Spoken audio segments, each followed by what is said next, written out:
tal a gente mergulhar no mistério?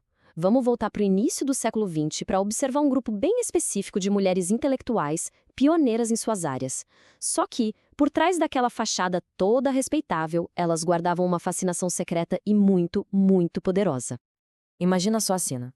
A imagem pública delas era quase estéril. Eram acadêmicas, psicólogas, vistas como verdadeiros pilares de decoro e intelecto. Pensa em ternos de tweed, sapatos baixos, uma vida inteira dedicada ao estudo da mente. Elas pareciam distantes, quase como vestais num templo moderno. Pois é, e é aqui que o nosso enigma começa. Essa imagem de sobriedade, de controle, era só uma parte da história. Havia uma paixão, uma força que levou essas mulheres a territórios completamente inesperados, muito longe daquele mundo que elas pareciam habitar. Elas se dedicavam de corpo e alma a tornar o inconsciente consciente, mas ao mesmo tempo o brilho delas era descrito como uma centelha espiritual fria. Essa é a contradição que fascina, uma busca intelectual super intensa, mas com uma aparente falta de calor, uma distância emocional que só deixa o mistério ainda mais profundo. Tá, então como é que essa contradição toda se manifestava? O que poderia fisgar a atenção de mentes tão disciplinadas? A resposta, olha só, não estava nos livros de psicologia modernos, mas sim num rito antigo que ficou enterrado por séculos. Pensa na imagem, um segredo preservado por quase 2 milênios, só esperando para ser redescoberto. Isso não era só uma curiosidade acadêmica, sabe? Era um chamado, uma atração magnética por algo que a própria história tinha selado e escondido. E a resposta é essa aqui, a Vila dos Mistérios, em Pompeia, descoberta em 1912. Os afrescos dessa vila revelam um mundo de vermelho vivo, chocante, figuras sensuais e uma energia crua. Era o oposto completo do universo sóbrio controlado daquelas mulheres.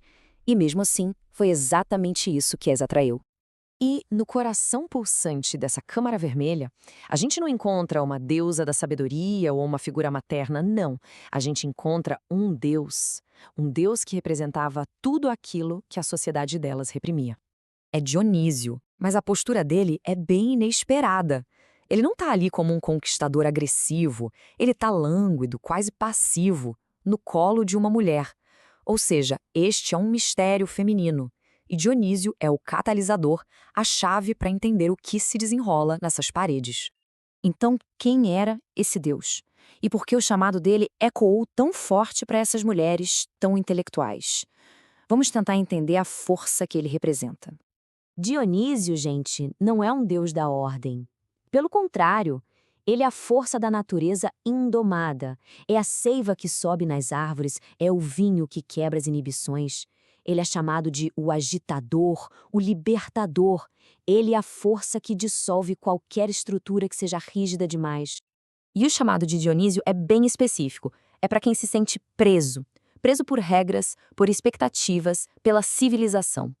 É um chamado para sair desse confinamento, seja ele físico ou psicológico, principalmente quando a estrutura vira uma prisão e a pessoa está contida de um jeito que já não faz bem. E o encontro com essa força não é algo gentil, não. É um verdadeiro terremoto psicológico. Primeiro, aquela identidade que a gente construiu com tanto cuidado começa a tremer. Depois, as represas internas que seguram nossos instintos, elas se rompem. E aí, finalmente, a energia elemental, crua e selvagem, simplesmente irrompe. Isso nos leva direto a um conflito central, um que, vamos combinar, não era exclusivo daquelas mulheres, né? A batalha interna entre o civilizado e o selvagem. O contraste aqui é bem claro. De um lado a gente tem Dionísio, a experiência crua, estática, corporal. Do outro, Orfeu, uma espiritualidade purificada, intelectual, já domada. Orfeu basicamente pega a energia selvagem de Dionísio e a transforma em algo mais seguro, mais aceitável. Orfeu não era exatamente um inimigo de Dionísio. Ele era mais como um reformador. Ele pegou o fogo dionisíaco e canalizou.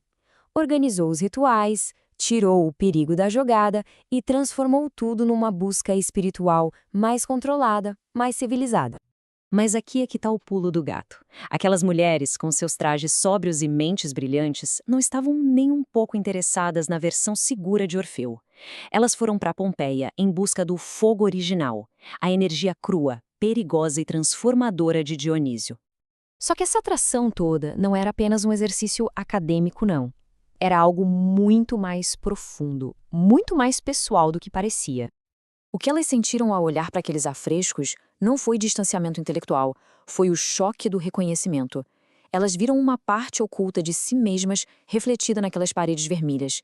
A mulher selvagem, a Mênade, que vivia bem ali, sob a superfície de suas vidas controladas. Olha só para essa iniciada na imagem. Ela parece assustada, né? Pega de surpresa. É o momento exato em que o chamado do selvagem, do instintivo, se faz ouvir. É um momento da escolha. E essa é a pergunta fundamental. Ela vai seguir esse impulso? Vai abandonar a segurança do que já conhece pela promessa de uma experiência transformadora, mesmo que seja perigosa? Essa dualidade é muito evidente. Aqui, numa taça antiga, a gente vê a dama digna de um lado e a bacante selvagem do outro.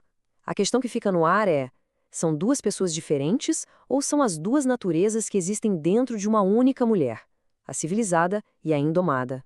E a resposta para o nosso mistério é que aquelas mulheres perceberam algo fundamental. A Mênade, a seguidora frenética de Dionísio, não era uma figura histórica distante. Ela era uma parte delas mesmas, uma força que vagava bem ali, sobre a superfície de suas vidas tão ordenadas. E essa citação da acadêmica Jane Ellen Harrison mostra a profundidade desse sentimento. Não era só uma crise pessoal, era o reconhecimento de uma longa história de repressão de um poder feminino antigo, selvagem e divino. Era um luto e, ao mesmo tempo, um chamado para recuperar isso. E assim, a história daquelas mulheres nos deixa com essa pergunta, que é universal. A batalha entre o civilizado e o selvagem não aconteceu só em Pompeia ou nos estudos do início do século XX. Ela acontece dentro de cada um. O que acontece quando essa parte reprimida finalmente bate a porta e exige ser ouvida?